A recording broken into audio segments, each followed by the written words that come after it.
For this review, we have the Fwoosh Yokai Bone Brawler. These were released some time ago. I'm only now just getting a hold of this and being able to do a review on it, but figured also, it's October, perfect time to review some skeleton figures. So, I don't know if a version of this has existed before. I'm not very well versed on the Fwoosh figures. I kind of know about the ninjas, but not the skeletons so much. Anyway, I'm reviewing this as if this is kind of like a new product. Let me know in the comments if it's not, but I know that this particular round of product came out some time ago. So some pretty nice packaging. It's kind of a, general style 6-inch figure box, very much so like Black Series or G.I. Joe or something like that. I do like this. I'm going to call it artwork. This might be photography, but this looks pretty cool. You get to see all the accessories laid out. I don't think there's anything hidden, and you get a lot. So, you buy this kit. I'm going to call it a kit, and you can get so many different looks out of this. So you can army build, you can create lots of different characters and styles. So there's that. On the top, got Yokai. On the side, Bone Brawler. Nothing on this side. There is a UPC on the bottom. And get some kind of basic photography on the back. And it just explains what parts come with it. All right, so let's open it up. So get the blister, get a backdrop. It's kind of cool looking, very basic, but this could be useful for a diorama maybe. And there were some things hidden. So there's a sword and a dagger.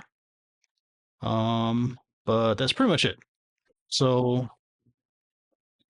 let's go ahead and get this all the way out of the package.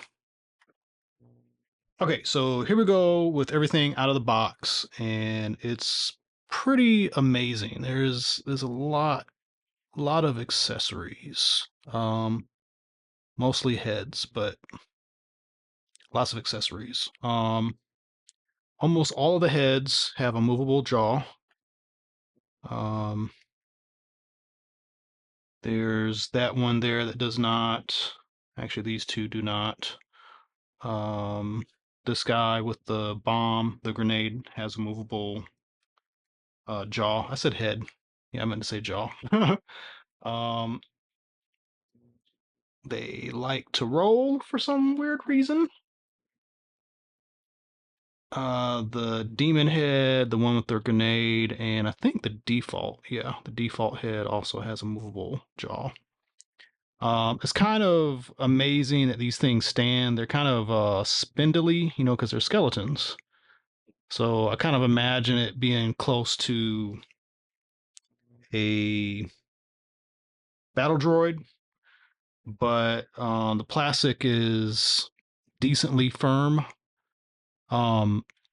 It's just that there's a lot of joints.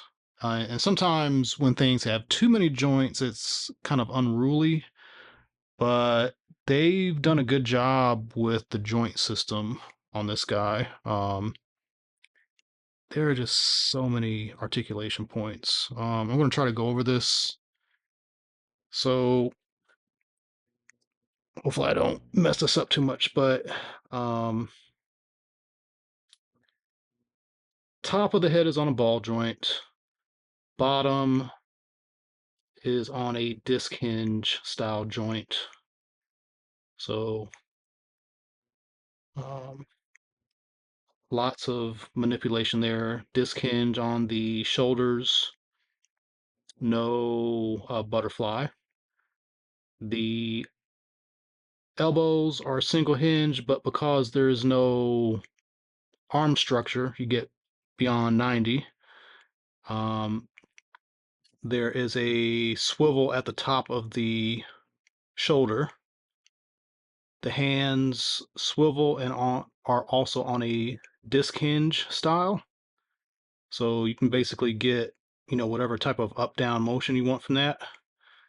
There is a hinge at this part of the spine and a hinge at this part of the spine. So that is your ab crunch. um, disc hinge at the hips. Um,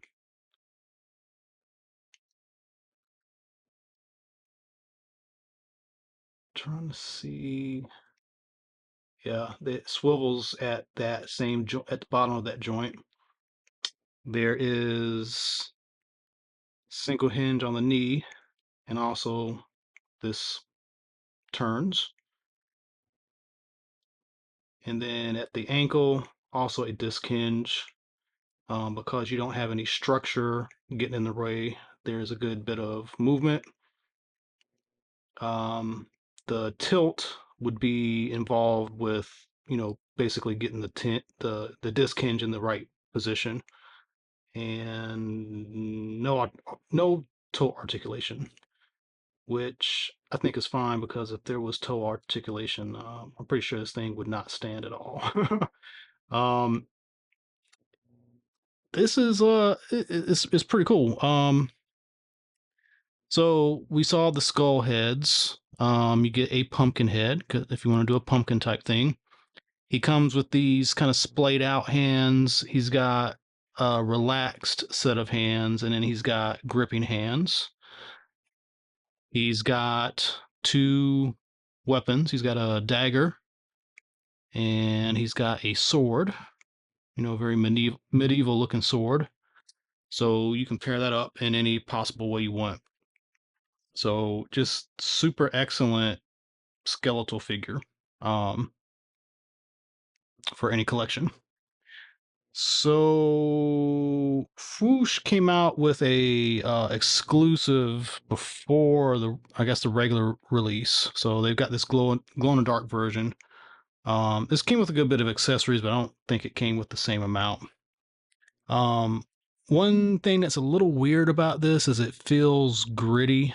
It's likely due to the paint and material that was used to get the glow effect. It also causes a bit of stiffness and weird stuff with the joints because the joints were also painted. So when you go to articulate this thing, that extra paint gets in the way and you can see it kind of scrapes off. With it being a skeleton, the scrapey look actually is okay, kind of goes along with it being, undead creature type thing. But having this guy in more like normal, quote unquote, paint application, I like this better. It's already much easier to pose and manipulate. So this is a Fwoosh figure. So if you've got any of the ninjas, this is gonna display pretty well. Other 6-inch figures should also display pretty well. Ghostbuster line is a little on the short side, but more appropriate for a skeletal interaction. There he is with G.I. Joe, and he's about the same height, maybe teeny tad bit taller. So he's gonna go well with pretty much any 6-inch line. Maybe you want him involved with some Indiana Jones stuff because Indiana Jones is going to be in crypts and archaeological spaces. So perfect skeleton for just about any needs. And if you just want to have a skeleton by itself, just have something to kind of play around with on your desk and do cool stuff with. So that's the review. Hope you enjoyed it. Please tune into more videos coming up. And if you haven't done so, please like and subscribe. I really appreciate it. Thank you.